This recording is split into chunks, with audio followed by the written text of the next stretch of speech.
get started. Let's concentrate on a little endurance and developing a little power. So let me introduce our first presenter of the evening, Dr. Messer.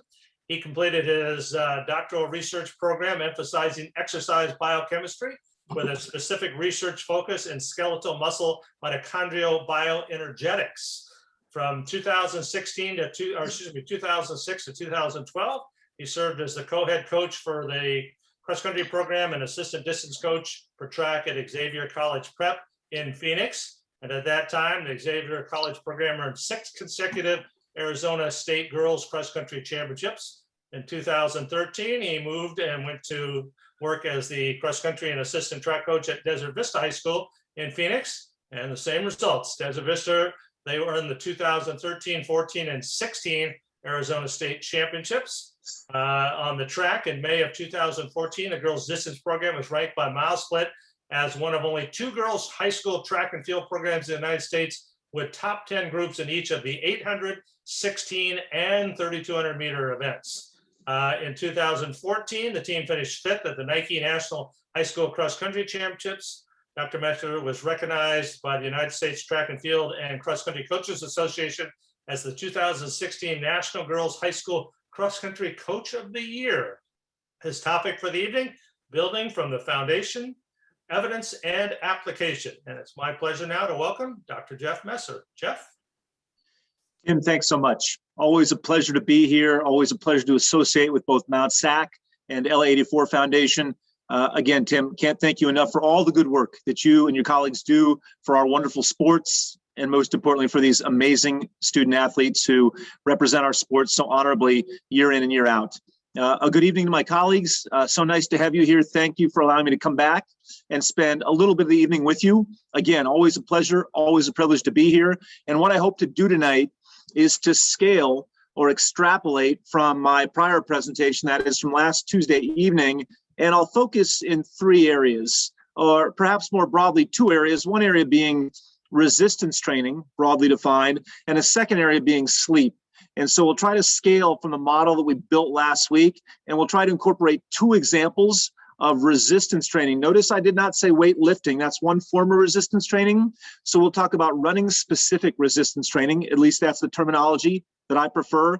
And then when that conversation, that evidence-based conversation is complete, we'll spend a little bit of time looking at sleep. And instead of sharing with you what is, at least in my experience, so often shared in clinics, that very valuable information about how much sleep a student athlete or student athletes plural should aspire to, what I'll share with you is a very novel evidence-based resource that addresses what's generally termed sleep hygiene. Sleep hygiene. So an approach to incorporating principles of sleep hygiene can seamlessly complement the duration of sleep that your student athletes seek to achieve on a nightly, weekly, monthly, seasonal basis, etc. So with no further ado, if you'll allow me, I'll share various resources tonight. And again, for those who may not have these, you can either reach out to Tim at your discretion, or you can reach out directly to me, and I'll share contact information at the conclusion of the presentation. And let's see, I need to see if I can share here. Tim, can I share? You should be able to. Okay, let me just check one more time here. I knew I could before. Now, oh. Clicking on the share screen button at the bottom. Yeah, I am, and it's telling me who can share. I'm getting a sign that says who can share, and it says only host. I'm not sure I've seen that screen before. Let me try again. There we go. We're set. I apologize. I've got it now. And so again, I want to share, if I may, and I apologize for that delay, ladies and gentlemen. I want to share this. And this should look very familiar to all of you who were in attendance last Tuesday. And so again, here's a 2-week model. And we won't go through this in a day-to-day manner as we did last Tuesday, but I'll remind you an overview. I'll remind you, if I may, that the emphasis last week was indeed evidence-based, at least I hope it was. The focus, more broadly, was a cardiovascular, neuromuscular approach to training. And more specifically, the approach was very foundational. So if you would please, basic training sessions that would amplify or improve aerobic power and therefore address the cardiovascular component of student athlete training at the high school level.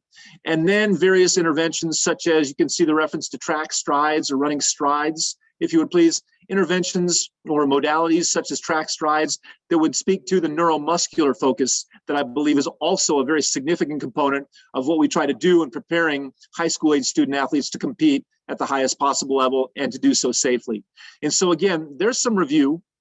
And having shared that with you, let me now remind you, if I may, if I can stop sharing this resource, let me try to share another one. And it is right there.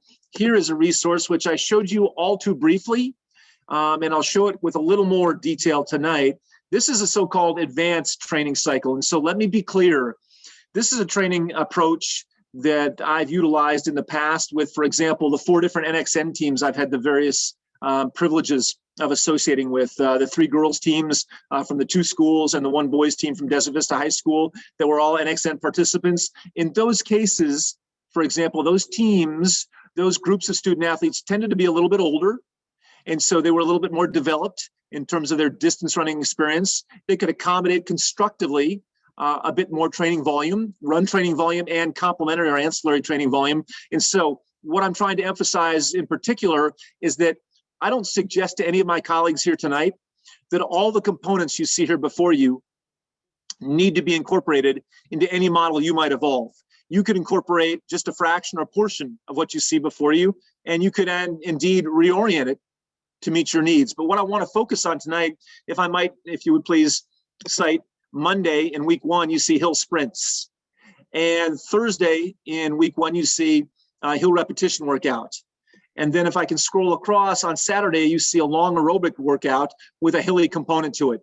And so my point is, initially, that we've been very intentional at Desert Vista and prior to that at Xavier College Preparatory with respect to incorporating hill training into our day-to-day, week-to-week seasonal training endeavors. But I would ask all of you as my colleagues, what does that mean to you when someone says hill training?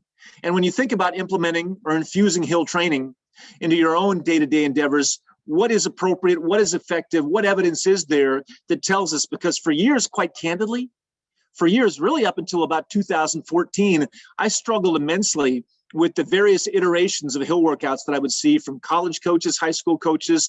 And it's not as if I would criticize those workouts. I just was very uncertain as to which workout or workouts might be better and most appropriate relative to workouts that might be less appropriate.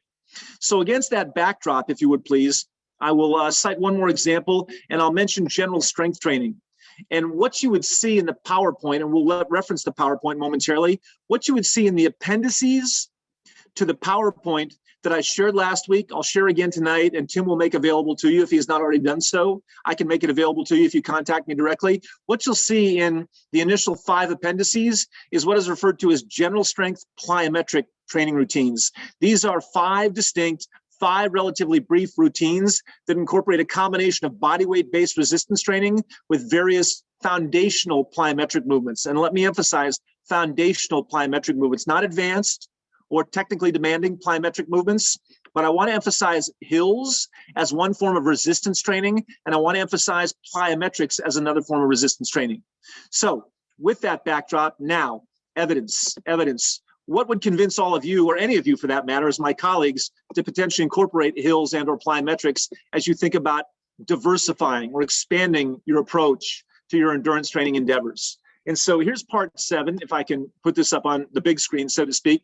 Here is what I refer to as part 7 from the presentation that I began to share last week. And you may recall at the approximate initiation of that presentation, when we interacted last week, I talked about the determinants of endurance performance potential. And without being unnecessarily complex, let me say that traditionally, there have been, just as a reminder or a brief review, there have traditionally been at least 3 generally accepted and primary determinants of distance running performance potential. One is maximal aerobic capacity, or what is often termed VO2 max. Another is lactate threshold. And a third is running economy. And I would argue for your consideration that running economy is relatively malleable or trainable. And so I would submit respectfully to all of my colleagues this evening that as you diversify and expand your foundational programs to incorporate specific diversity, if you would please. And I'll use the term specific diversity because you are diversifying by adding additional components or elements or modalities, but you're maintaining a specificity. And I'll demonstrate that, at least I hope I will momentarily. Okay. And so again, just as a reminder, running economy, for those who might benefit from a very brief review, is the so-called oxygen cost of locomotion or oxygen cost of movement, typically defined as the oxygen cost of movement at a specific running speed. And so you can see a hypothetical example, if you would please, of two runners running at 6-minute pace or 10 miles per hour. If runner B consumes 50 milliliters of oxygen per kilogram of his or her body mass per minute, and runner A consumes 55 milliliters, we would classify or describe runner B as more economical. The oxygen cost of locomotion at 10 miles per hour is lower in runner B, therefore she or he is more economical. That's a very desirable attribute. That's an extremely desirable quality for any endurance athlete. And it's often utilized interchangeably, whether it should be or not, with the term efficiency. So if you need a relatively general descriptor or analogous term, think about efficiency of movement, okay? Now, that being said, think about plyometric training and ascent or hill training, all right? And think again about running economy as we've just defined it, all right? It's been proposed that one of the mechanisms that explains the benefits that may accrue from plyometric and or ascent training is the enhancement of so-called elastic energy return within the musculotendinous unit. What does that mean very briefly? Think about, for example, the gastrocnemius soleus Achilles tendon complex. And think about in particular the Achilles tendon. That's connective tissue by definition that is stretched, if you would please, throughout the gait cycle, and then, if you would please, condensed during a portion of the gait cycle. And the idea is when it's stretched or elongated, it serves as a source of stored elastic energy. And when it's shortened during another portion of the gait cycle, we can benefit from.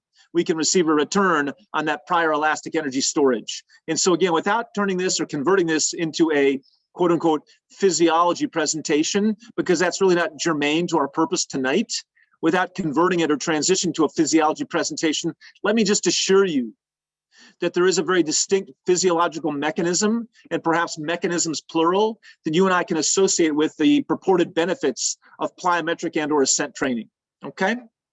All right, and so here's a paper. There's a gentleman with a half marathon PR or personal best, personal record if you prefer, that's somewhat faster than mine. And so for those of you who have run a half marathon anywhere near 60 minutes, if you are in the audience, allow me to commend you and articulate my admiration. I've not run a half marathon in 60 or 65 or 70 or 75 or even 80 minutes. So again, if this gentleman and I were to match up over 13.1 miles, we wouldn't finish in the same zip code. That being said, I bring up that example because this is a gentleman who has been termed one of the most economical runners, perhaps the most economical runner ever assessed in a laboratory setting. And it is my conjecture that part of his success, that prolific half marathon world record, for example, is likely and inevitably reflective of his outstanding running economy. And running economy, it would appear, can be approved by, for example, incorporating plyometric training into what we do. And so here's a paper, if you would please, from 2016 that was designed to look at the impact of concurrent training. Concurrent training is when we combine two or more modalities of training and apply that to an athletic population, such as an endurance athlete population. So the impact of concurrent training on running economy. And this is a review paper from Benito Denadai and colleagues, again, published 5 years ago. And so this is a review of literature which involves canvassing or exploring the various sources of peer-reviewed evidence-based literature and incorporating or coalescing those into, if you would please, a singular resource, a definitive review, if you will. And so one of the elegances, one of the points of attraction of these review papers, particularly for individuals such as you and I, who are so busy in our day-to-day endeavors, is that they look at studies and they only include studies, at least typically it is the case that these so-called review papers only include a select subset of studies that meet a set of criteria for methodological rigor. In other words, they are the highest quality studies available currently in the scientific literature. And so what this particular review paper showed, for example, is that there was a range of variation in running economy improvements, a range of variation. And in summary, you see the figure 12.25%, and perhaps you're very compelled or attracted to that figure, a change in running economy in excess of 12.5%. But notice, if you would please, the acronym HWT, heavy weight training. And so although those data from Gregor Malay's laboratory are exceptionally impressive and have existed for our review for almost a decade, they incorporate a heavy weight training approach. And I would simply ask you to think about and invite you to consider or reflect upon what is reasonable and realistic for your student athlete population. Because I would argue that by contrast, plyometric training, and you can see a paper here quoted in the lower right of this PowerPoint slide. This is from Philo Sanders, first author, great work that was done in the laboratory of John Hawley in Australia and published a decade and a half ago. And that paper was the first paper to show a significant positive percentage improvement in running economy in highly trained, relatively highly trained endurance athletes. So on average, these endurance athletes had, for example, 3,000 meter personal best times on or about 8.5 minutes. So again, not 7 minutes and 30 seconds on the one hand, but not 9 minutes and 30 seconds on the other hand. Nothing wrong with 9 minutes and 30 seconds for a 3,000 meter personal best. Let me say that right now. But at 8.5 minutes for 3,000 meters, you've got a trained population here that had VO2 max values, to give you another data point, on average, ranging from 67 to approximately 70 or 71. So again, by any reasonable objective standard, highly trained individuals training for 9 weeks in a plyometric training intervention and demonstrating in excess of a 3.6% improvement in running economy. All right. And I emphasize for you, and you can see it in the text there, the plyometric movements were very much foundational. And I'm going to show you those plyometric movements because some of you are likely thinking, Jeff, that's very nice data to show, and I'll accept a 3.6% improvement. Indeed, it's not realistic for me to have my student athletes engage in heavy weight training, lower body, heavy resistance training on a regular basis, but foundational plyometric training could be reasonable, but I need to know what was done in that experiment. I'll show it to you momentarily. If you would please. And so, if you would please, what was shown also, or moreover in this paper, is that periods such as 6 to 14 weeks were sufficient in duration to show or associate with enhanced running economy in recreationally trained endurance athletes. But relatively longer periods of plyometric training were associated with improved running economy in relatively highly trained individuals. And I share that with you to invite you and ask you to think about when to incorporate plyometric training.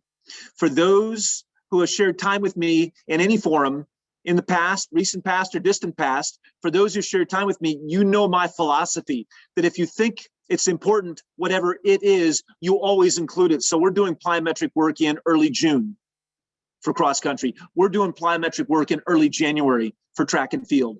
It's always there. Now, volume may be dramatically distinct from June to November. Volume may be dramatically different between January and late April, but it's always there. So I would ask you to think about that. It is not, for example, necessarily the case that you can simply incorporate plyometric training for a period of 4 to 6 weeks and expect a tangible or significant improvement in running economy that might extrapolate to an improvement in endurance performance. So again, just some foundational considerations for you to incorporate into your ongoing thought process. And so there are some practical applications, but my fundamental argument is simply this. When we think about resistance training for endurance athletes, I will submit to all of you that when the timing is appropriate for you, when you determine your student athletes can expand and or diversify their training beyond the very foundational training that we talked about, that we emphasized last Tuesday, to incorporate not only foundational aerobic running, not only foundational neuromuscular preparation, but perhaps to now incorporate a modality such as plyometric training, when you determine that's appropriate, then one modality to consider is plyometric training. And so let me take a moment here and bring up the paper, the Sanders paper, and let me show you exactly what they did, if I can find that. And where is that? I need to bring that up. I apologize. Indulge me for just a moment if you could. I have it open, but I didn't open it on the screen. And so I'll be right back to my colleagues. There we go. And again, I appreciate your patience. Where did I put that?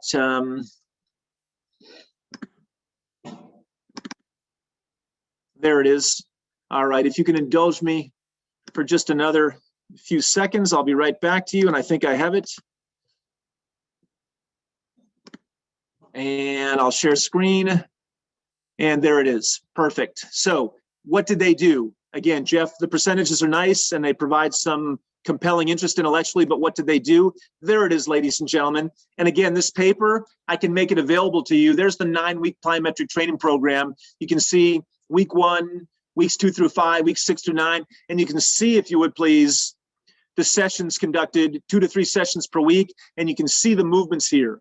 Now, I'll admit, I know of no universal language, if you would please, that applies to plyometric training, but I conjecture that many of you understand what an alternate leg bound or a skip for height is. And so I just, again, want to make this available to you. So when you think about what plyometric movements would I utilize, I'll share the example in closing as it relates to plyometric training of ankle jumps. And what's an ankle jump? That's simply a movement in which you're standing in an erect position, and all you're doing is a heel raise, but of course you're displacing yourself from the ground. You're simply jumping off your toes, so to speak. And it's a very foundational, very basic plyometric movement, okay? But for those who want something beyond this, I invite you to be very simplistic and very logical in your approach. Think about the so-called father of plyometrics, Donald Chu, and his book, which I believe is Jumping into Plyometrics. Somewhere in my archives, I have that classic book. And if you were to purchase that book, which I'm certain is available on Amazon at a very modest cost, it's existed for many decades, I found that to be a great resource, because what Donald Chu did is he delineated between foundational, or if you would please, beginning, intermediate, and advanced plyometric movements. And so all I did back when I was learning about how to incorporate plyometrics is I made a decision. All I would utilize would be very basic plyometrics. And so I would stay away initially from one-legged jumps. And I would incorporate basic 2-legged movements such as ankle jumps, okay? So again, I can make this resource available to you, but I think there's a good evidentiary basis. And the other comment I would share, ladies and gentlemen, is this. Data on plyometric training for endurance athletes now has almost a quarter century of evidence-based foundation that attends to it. So it was 1998 when the first paper that suggested plyometric training might enhance endurance performance was published. And a series of papers that have been entirely consistent have continued to be published and disseminated in the ensuing 2 to 2.5 decades. So I think you're making a very rigorously evidence-based decision if indeed you decide to incorporate plyometrics as one form of resistance training in your increasingly diverse endurance training programs. And I think you'll see, if you would please, a corresponding value that is not quantitatively trivial. I think you'll see, in particular, with young athletes, improvements in running economy, were you to measure that, of at least 3%, if not more. And so I think there's a benefit. The first paper, published in 1998 from a laboratory in Finland, showed that with a very basic plyometric regimen conducted 2 to 3 times per week over a similar period, such as the Saunders study, it associated in the group that engaged in plyometric training with a 30-second improvement in 5-kilometer run performance. And so 2 groups performing the same endurance training, one group overlayers that with a plyometric training intervention. And the difference in improvement is 30 seconds in the plyometric training group. So to me, that is not trivial at any level. For a 25-minute 5-kilometer performer, for a 19-minute 5-kilometer performer, or for a 13-minute 5-kilometer performer, that's a significant increment in performance. And so I'll leave it at that. And now I'll take you to, if I could please, back, and I apologize, I'll take you back to the PowerPoint because I want to make sure I leave time for questions. Having addressed that, at least try to introduce that as a potential source of diversification. And let me close one thing here. And so, again, that is in the PowerPoint. Let me do this, and there we go. Here's another paper, ladies and gentlemen, just to try to reiterate this concept, however, from a different perspective. So here's a paper, if you would please. And this is a paper from 2014. And the senior author here is Miguel Izquierdo. And Dr. Izquierdo has published across a variety, indeed a breadth of topics, and done brilliant work for multiple decades. So whenever I see his name, I take note.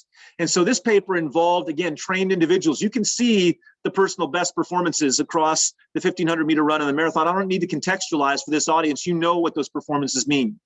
You can see their weekly endurance training volume, and you can see their pre-study 2.5 kilometer time trial performance. On average, 5 minutes and 13 seconds per mile for 1.5 miles. So again, these are not unfit individuals. These are not unfit individuals. Granted, this is not Nico Young.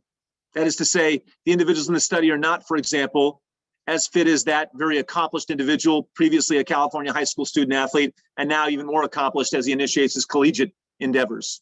That being said, these are trained individuals who are relatively fit. And what do? A 6-week plyometric training interventions, 2 sessions per week, less than 30 minutes per session. So less than an hour per week of plyometric training. They engaged in depth jump training. So stepping off a box, or in their case, boxes of 20 centimeters in height, 40 centimeters in height, or 60 centimeters in height. Again, I won't read to my peers. You can read that detail at your discretion. But what I want to share is this. Notice, if you would please, in the two groups, the changes in 2.4 kilometer time trial performance, 20-meter sprint performance, and counter movement jump ascent. And so what you see, if we work from right to left, the plyometric group demonstrated a greater improvement in counter movement jump. That may be less relevant to you or of less relative interest as endurance athlete coaches. Look at 20-meter sprint, though. The improvement in the control group relative to the improvement in the plyometric group is different by threefold. 0.8% relative to almost 2.4%, an approximate threefold difference. Look at the 2.4 kilometer time trial performance improvements. 1.3% versus 3.9%, a threefold difference. A threefold difference. And so now I ask all of you this. If you could infuse or inject, if you would please, a training modality or a training component such as plyometric training, and it led to an improvement, if you would please, that was superior to, for example, no additional training or no diversified training, and that additional intervention was safe, if you would please infuse safe plyometrics, foundational plyometrics, and you could achieve those relative increases or improvements, would you not take it? Izquierdo's study is relevant for all of us because there are improvements in counter movement jump, there are improvements in sprint performance, but perhaps most importantly, there's an improvement in endurance performance as assessed by 2.4 kilometer time trial performance. So I think it's relevant. And the other point I'll make, which likely extends beyond our interaction tonight, is I often think about what I call, if you would please, integrative training modalities. And what I mean by that is training modalities, if they exist, that provide for integrative improvement at the cardiovascular and neuromuscular levels. And with plyometric training, we appear to have that. Plyometric training, to the extent that it amplifies or enhances running economy, appears to improve endurance performance.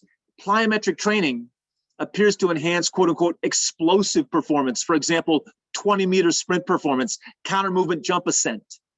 And so I would argue that those neuromuscular qualities are also important to our, quote unquote, endurance athletes. Because even though they are endurance athletes, I think you'd all accept the premise that at the conclusion or near conclusion of a competitive endeavor, they seek to move as quickly as they can. We call it a finishing kick occasionally. And so I think plyometrics offers a very, quote unquote, comprehensive and integrative benefit that is of value to endurance athletes.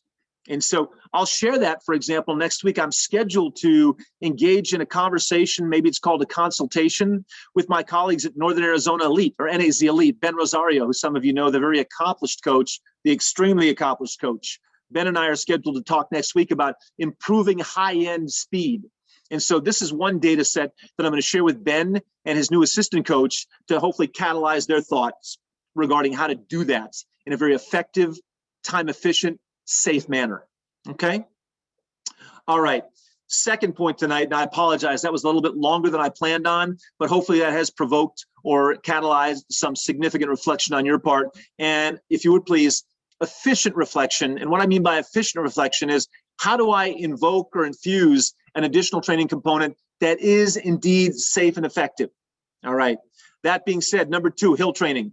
And so I struggled, and I still do, but to a lesser extent than I did 5, perhaps 10 years ago. What is an effective hill workout?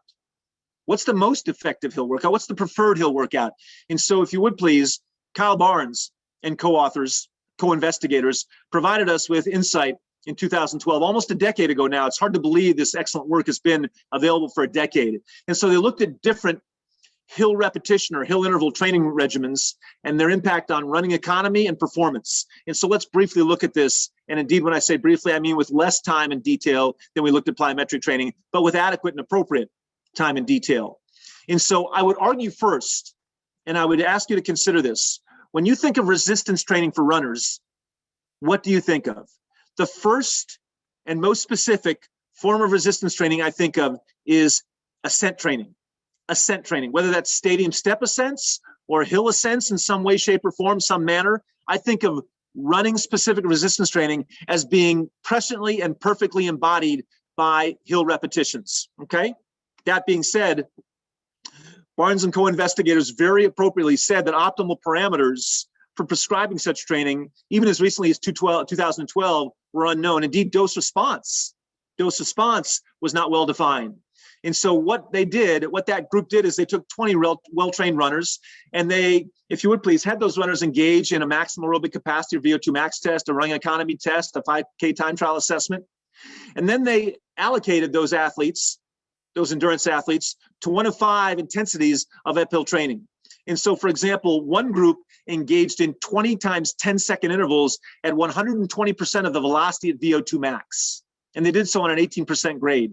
All right. At the other extreme, you had individuals completing simply 2 hill repetitions.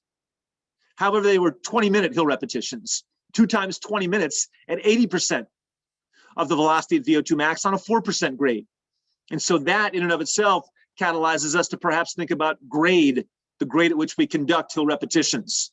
And so just a few results to catalyze your thought process. Number one, you see it there. I don't mean to read to my colleagues because that's not respectful, but I would emphasize, based on our prior emphasis on running economy, that the improvements in running economy, at least as quantified in this study, were greatest at the highest intensity of hill repetition or hill interval training. And so I would ask you this. There's been some attention in the last decade and a half. I think Brad Hudson really catalyzed this conversation on or about 2005, plus or minus, with his focus in a presentation in Colorado, if I recall correctly, on the efficacy or the value of very brief, very short, very explosive hill sprints. So 4 times, 6 times, 8 times, 10-second, very explosive or rapid hill sprints. And so one argument for so-called hill sprinting, short explosive hill sprinting, might be that it leads to or contributes to enhanced running economy. One mechanism for that enhancement or improvement might be that hill sprinting, short explosive hill sprinting, might necessitate the recruitment, the activation of the vast majority, perhaps all, of your lower limb muscle fiber population. And so I would ask you another question. How do you construct training to make sure that all the fiber types, all the muscle fibers in the lower limbs of a student athlete are trained with consistency?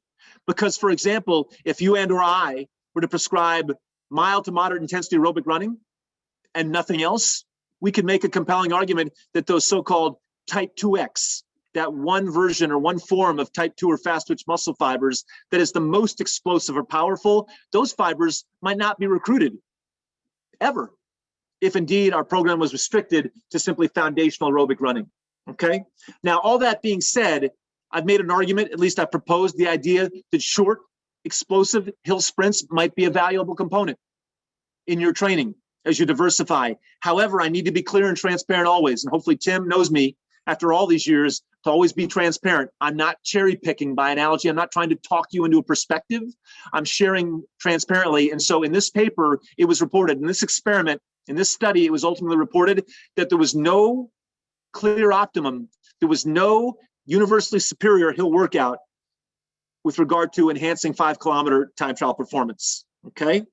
So that being said, uphill interval training, repetitions that were relatively intense and of 2-minute duration, 8 times 2 minutes uphill, provided or infused the greatest relative improvement in various measures related to laboratory physiology. So for example, VO2 max.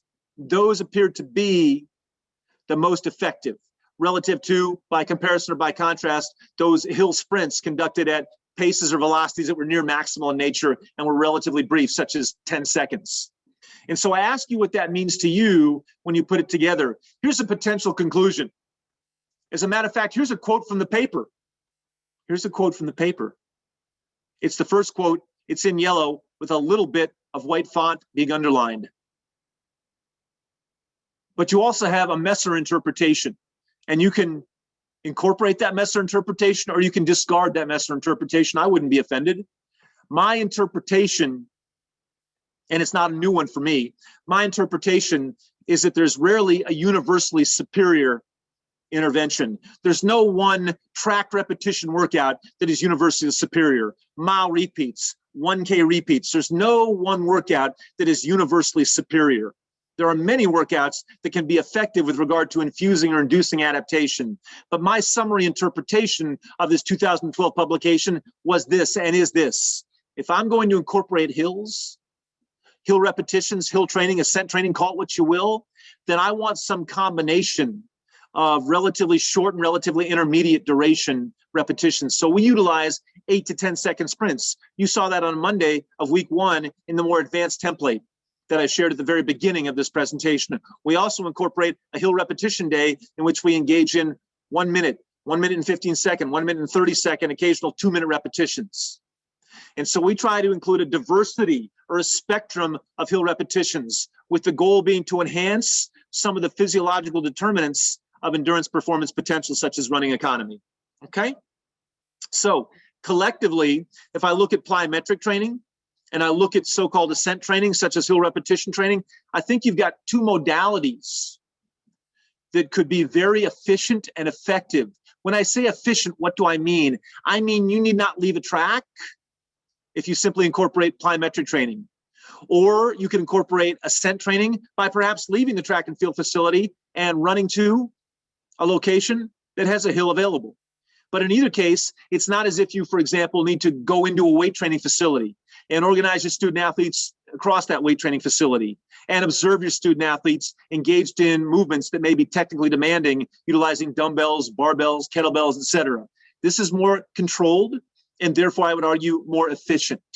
And it's also effective. Indeed, both forms of resistance training are running specific. What do I mean?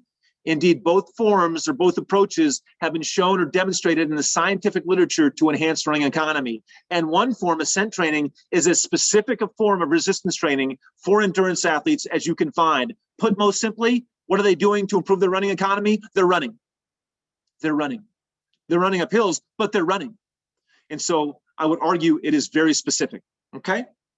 So now, if I could please, I'll stop sharing that. I'll stop sharing that. At least I think I want to stop sharing that. Indeed, we'll not talk about the long run tonight. That may come up next week. And now I'll go back, if I can, indulge me for just a moment, if I can, to that advanced model. And so now I'll invite you yet again, and I'm checking time. Looks like I've been speaking for about 40 minutes, so perhaps I'll speak for just 5 more, Tim, if you'll allow me. And so one concluding thought as it relates to ascent training or resistance training more generally is this. I invite you and encourage you to think about, within the context of a foundational model that might evolve toward some iteration or version of this advanced model, where could hills fit? What suits your program, your location, your student athletes? Maybe hill sprints aren't viable. Maybe a long hilly run on a Saturday is viable if you meet your student athletes at a specific location. For us in the Phoenix, Arizona area, both are viable. However, to do a long hilly run, we typically have to travel maybe 20 minutes to find the type of route that I want to accomplish the goals that I seek from a so-called long hilly aerobic run, okay? All right, and then finally, ladies and gentlemen, before I do my very best to take your questions, let me digress from that foundational model. Let me digress from trying to expand upon or extrapolate from that foundational model by incorporating resistance training. And let me share one more resource. Many of you, perhaps all of you, have been exposed to the idea that sleep is important. And I don't know that any objective, rational scholar could counter-argue the value of sleep for young, physically maturing student athletes, particularly those engaged in moderate to significant volumes of day-to-day endurance training. So I'll assume, if you'll allow me to, that you'll accept that, and that I don't need to share with you existing recommendations for sleep attainment in student athletes. So let me share something slightly different, which I hope none of you have seen before, all right? And can I find it? Tim saw it before. It looks like it's gone away suddenly. So I apologize. Let me find it and bring it up. If you can indulge me for about 20 seconds, I will bring it up again. I know I have it. And let me do this. Let me put away a PowerPoint resource. And there it is. There it is. I'm right back to my colleagues. And my final sharing for the evening, if I may, is right here. And again, I doubt that Tim has this. I don't think I've shared it with him previously. So I share it with all of you, including Tim right now. And it addresses what's called or termed sleep hygiene. So I ask all of you now to think about these recommendations. And again, there's a seriousness in what I do. So when you look at, for example, number 7 and number 8, I'm hopeful that all of our student athletes do not use alcohol and do not smoke cigarettes, do not engage in the use of nicotine. I'm more interested in the other recommendations. And so let's just take a very basic one. If you could accomplish anything you wanted to with your student athletes in terms of sleep, one of your recommendations might be whether you sleep 7 or 8 or whatever number of hours a night that student athlete sleeps, that they go to bed and rise at the same time, or as close to the same time every day, every day, every day. That consistency in sleep patterning, is critical, okay? And so again, you see here a list of very general rules that pertain to so-called sleep hygiene. But if your student athletes haven't seen these, if you haven't seen these, if you might be generally aware of these but haven't seen them systematically presented, then I share them with you for your consideration. And I would say to you this, and the reason I say it is because as I reflected after our first interaction last Tuesday and thought about this second interaction tonight, one of the realizations that I came to, because I always try to reflect to really honor my commitment to being a continuous improver, one of the reflections that was very much robust in my mind was that for all we talk about with training, if we don't encourage appropriate nutritional intake and don't encourage appropriate sleep and provide specific recommendations when asked, then we cannot optimize performance. No matter how good you are with the so-called X's and O's, you may be brilliant. Many of you are inevitably better than I am. And there's no doubt I could learn from you. I'll say that right now. That being said, no matter how good any of us are, no matter how excellent you are, if sleep is deficient and if nutrition is deficient, in particular, if carbohydrate or protein intakes are deficient, then we have a challenge with regard to optimizing performance. So I would simply invite all of you in closing, before I attempt to take your questions and look forward to those questions, to think about how you present sleep to your student athletes. Do you simply present, get as much as you can? Do you simply say, ask your parents or guardians? Do you provide a specific numerical value and say, strive for, structure your time management, structure your day-to-day endeavors to achieve at least 7 to 7.5, preferably 8 to 8.5, ideally 9 to 9.5 hours per night? Because as I suspect or conjecture many of you have experienced with high academic achieving student athletes, and I will indeed conjecture that terminology resonates profoundly with the vast majority of you. Cross-country, indeed endurance student athletes at the high school level, my experience across multiple programs is they tend to be, in general, high academic achievers. That creates an additional challenge for sleep sufficiency. So again, in closing, I ask you, how do you present sleep? Do you simply talk about a value? Do you simply defer to parents and guardians? Or do you actually present a model for not only sleep sufficiency, but also sleep hygiene? Because you can incorporate some of these recommendations and provide a very specific sleep prescription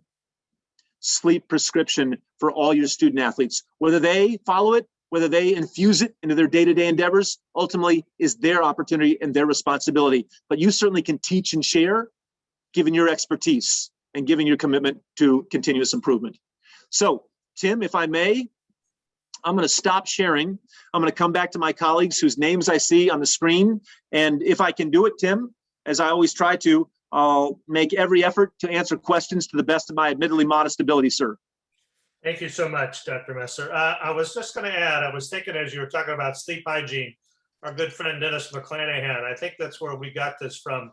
He felt it so important that he included in their running log as a barometer every night that they could check.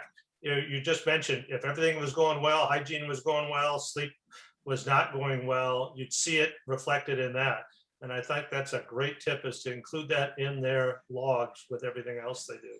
So Agreed. As a matter of fact, if I were ever to be a head coach again, which I don't anticipate, when I think about things I would do better retrospectively, Tim, is I would try to be more intentional or systematic about their commitment to reporting with integrity their night-to-night sleep. Because typically I would sample selectively for my student athletes to maintain a sense of what they were achieving. And I would interact aggressively to understand their academic commitments. But my approach was probably not optimal. And I probably could have done much better work in retrospect. Yeah, also the consistency of that. In other words, I'd averaged 8 hours of sleep because I didn't sleep Friday night, but I slept 16 hours on Saturday. The disadvantages of that. I'm going to add one more.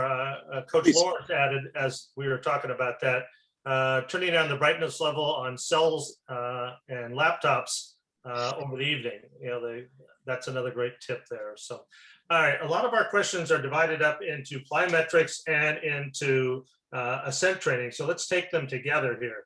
The first question here is great. Could you just help me organize a plyometric practice session? You said 30 minutes.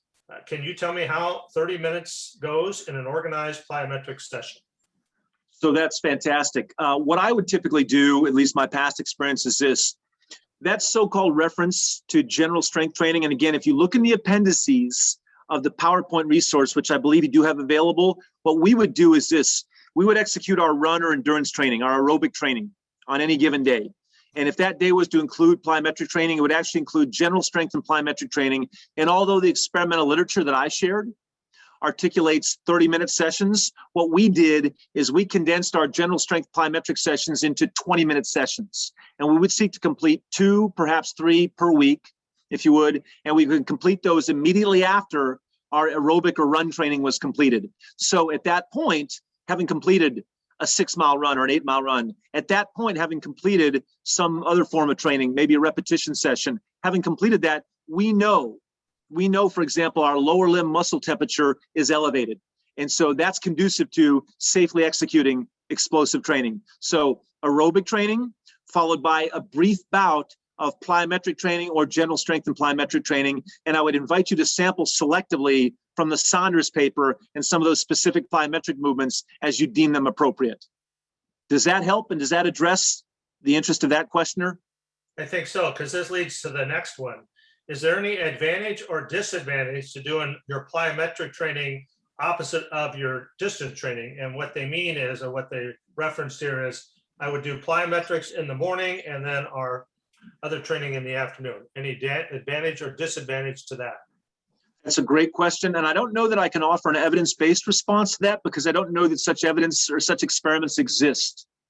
And so I don't know that I would think there would be any disadvantage unless an individual hypothetically performed plyometric training in the morning, again, hypothetically, and didn't replace or restore carbohydrate between the period in which he or she executed plyometric training and the period in which he or she executed their aerobic or daily aerobic training.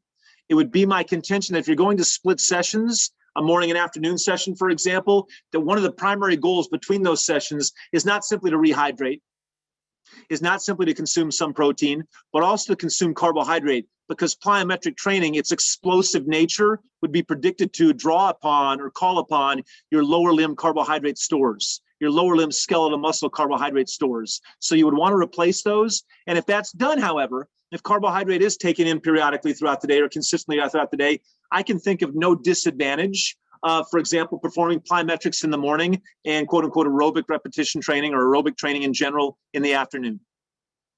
Let me just interject very quickly because a lot of the questions are kind of get the PowerPoint.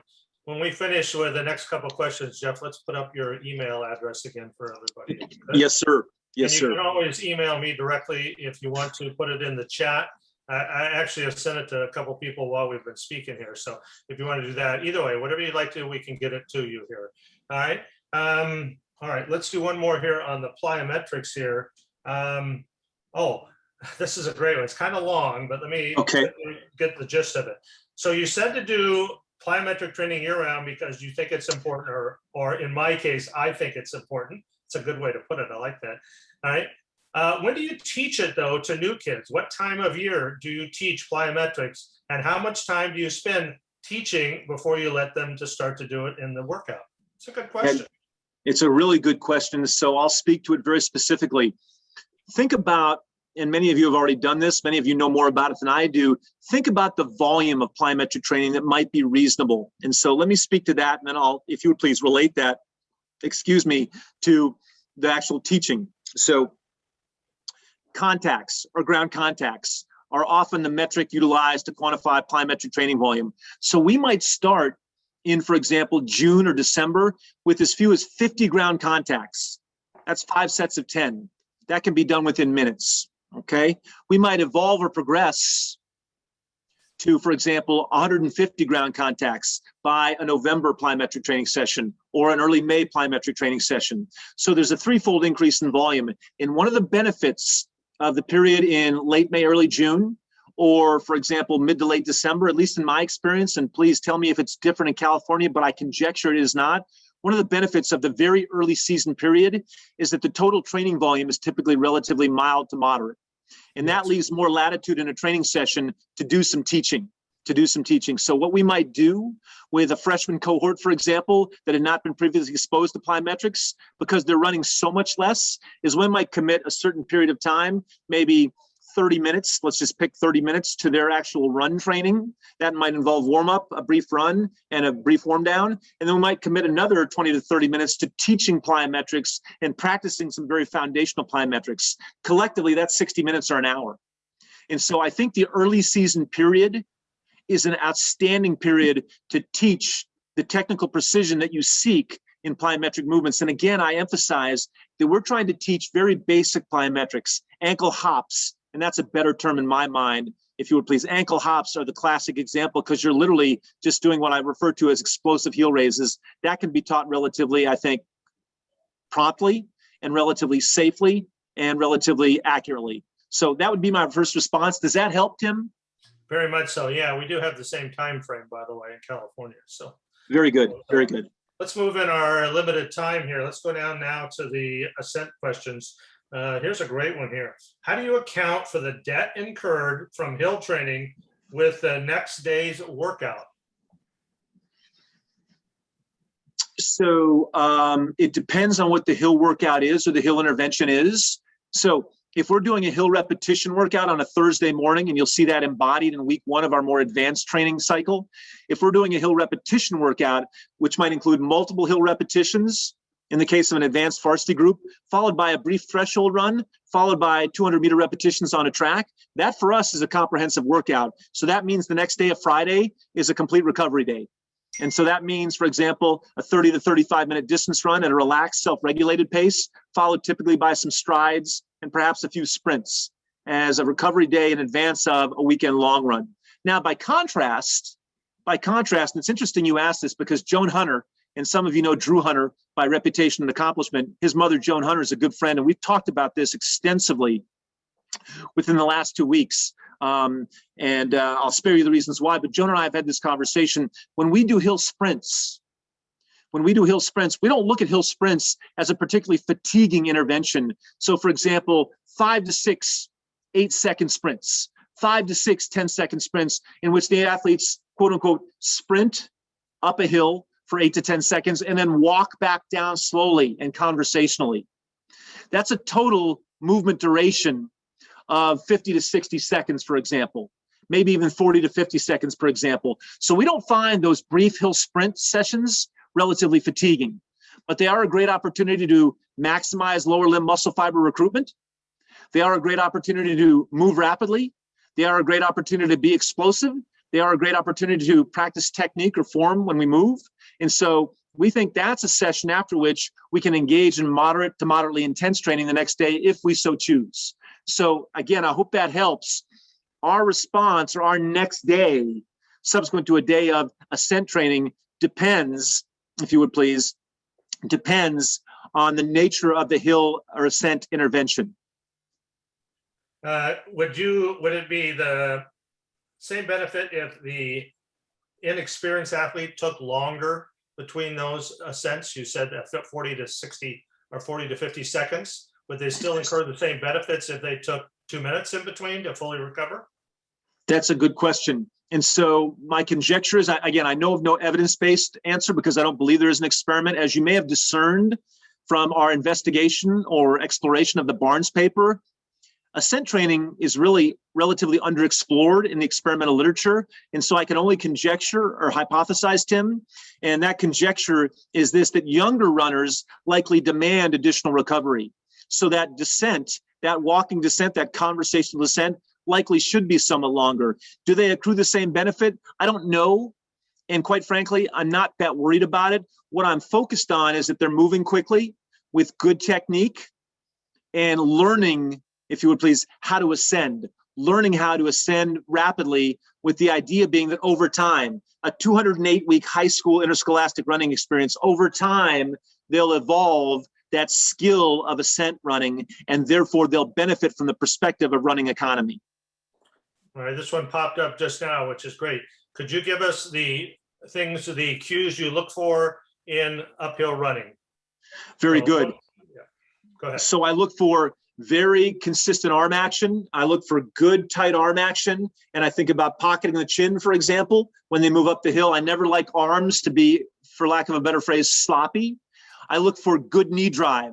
I look to see if knees approach hip height, for example, if knees approach hip height. And then I look for an individual to be able to run quickly throughout the entire duration of the hill. And so if I want them to run for 8 seconds and I see that appear to see that they're slowing after, for example, 6 seconds, I might shorten the duration of their hill sprint, particularly as per the prior question, if it's a younger runner. So I'm looking for arm action. I'm looking for, in particular, leg drive, and I'm looking for an ability to sustain movement velocity across the entire duration of the repetition individually and across the entire duration of all the repetitions collectively as we progress throughout a season and throughout multiple seasons. And a follow-up to that one was, and does the surface matter? That's a great question. What's the best answer? Again, I don't know of any scientist or physiologist in particular who can articulate an evidence-based answer. My instinct is this, that the surface likely does matter, because in the case of those short hill sprints or ascents, we want to move very fast. And so if we're on a relatively harder surface, if you would please, or a less forgiving surface, if you prefer that terminology, we can likely move faster than if we were, quote unquote, sprinting up a hill, a grass hill, for example, or a sand hill, for example, if I might invoke the example of Soretti from so many decades ago. No offense against a coach who was exponentially more accomplished than Jeff Messer ever will be. But sprinting up a sand dune, sprinting up a grass hill may be done for different reasons in Soretti's case than when Jeff Messer has his athletes sprint up, if you would please, a hill characterized by a concrete surface. Okay, so I think, or I suspect, or I conjecture that surface does matter. And so I prefer a relatively firmer surface, and I always prefer training footwear to protect the lower limbs when we're engaged in ascent training, such as hill sprint training. Okay, this one followed up on the following day. Do you think a heavier, more muscular runner needs more recovery after hard workouts or races or plyometrics as opposed to much lighter runners of equal abilities?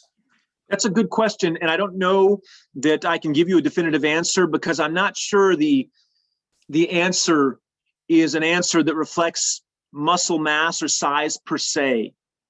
I'm going to argue for your consideration that when we have a discussion about recovery, and I'll broaden that to say recovery and adaptation, or if you prefer recovery, restoration, and adaptation, that is more so a function of not muscle mass per se or physical dimension per se, but that's more a function of the nature of nutritional intake between one workout and the next day's quote unquote recovery or subsequent training. That's more a function of the sleep that the individual enjoys or undertakes or commits to between that workout and the subsequent day's training or recovery endeavor. And so I don't mean to diminish or negate the role of muscle mass. Certainly you can imagine that a particularly large athlete might, if you would please, demand more from himself or herself. But in general, I think if we are eating to accommodate that body mass and that muscle mass, and we are restoring, if you would please, by virtue of adequate sleep, you can take an individual of relatively larger dimensions or an individual relatively smaller dimensions and have them prepared 24 hours after an ascent training workout to perform, for example, a recovery session with due diligence and with no excessive risk to the musculoskeletal system or to the broader adaptations we seek. Excellent. Thank you so much, Dr. Messer. I think we'll stop at that point. We'll get ready for our 8 o'clock session. Just a reminder, folks, you know, Dr. Messer is outstanding in his presentation. And I know sometimes a young coach is, oh my gosh, that's a lot of information. Get the PowerPoint, take a few minutes and look at it, and you'll realize that it's not really difficult information. It just takes a little time to digest it.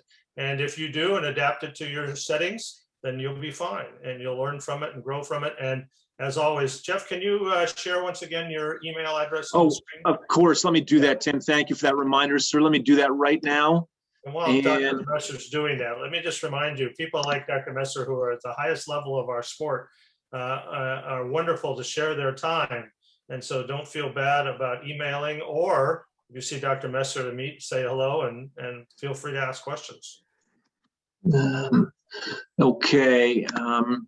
It's there. It's at the bottom of that slide. Very good. And allow me briefly, not to take undue time, but to reiterate Tim's very kind thought process. My goal truly is to help at this point in time. I've done this for a long time. I think Tim admittedly has more experience as a coach than I do, but I've been doing this for more than a few years. And so I'm at a point in my evolution where my foci are somewhat different relative to what they were when I was trying to build Xavier College Prep and build Desert Vista.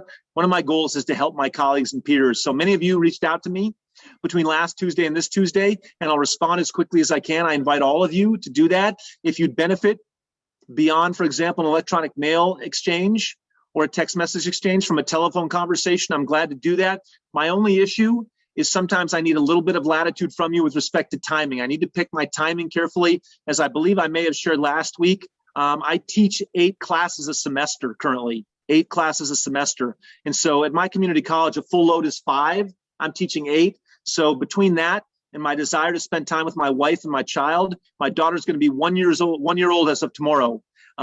So if you can provide me a little or afford me a little latitude, I will always respond, whether it's by email, text message, or telephone, as quickly as possible. And anything I can do to help you and your student athletes, I truly want to do. So please reach out anytime. That makes me happy if I know I'm helping you and your program get better. Jeff, thank you so much. We really do appreciate it. It's wonderful. I just want to, a couple of things real quick. Remind you, so by attending tonight, you went into the 2022 Mount Sac Relays VIP drawing. Remember, at the end of our sessions, we're going to draw 5 coaches and give them full VIP access, parking, admission to all 3 days, VIP seating, everything at the 2022 Relays. So by joining us tonight, if you want to pick up another ticket, if you will, in the drawing, come back at 8 o'clock, because at 8 o'clock we'll be with our second session with Cameron Gary. It should be great, combining weights and plyometrics to build jump and sprint power. If you haven't registered, just go back to runmountsac.com/education and complete that very short registration process. So once again, Dr. Messer, thank you so much. I really do appreciate it. On behalf of everybody, thank you again. And to everybody else, good night. And hopefully we'll see you in about 20 minutes at 8 o'clock with Coach Gary. Good night. Thank you, Tim. Take care, sir. Good night.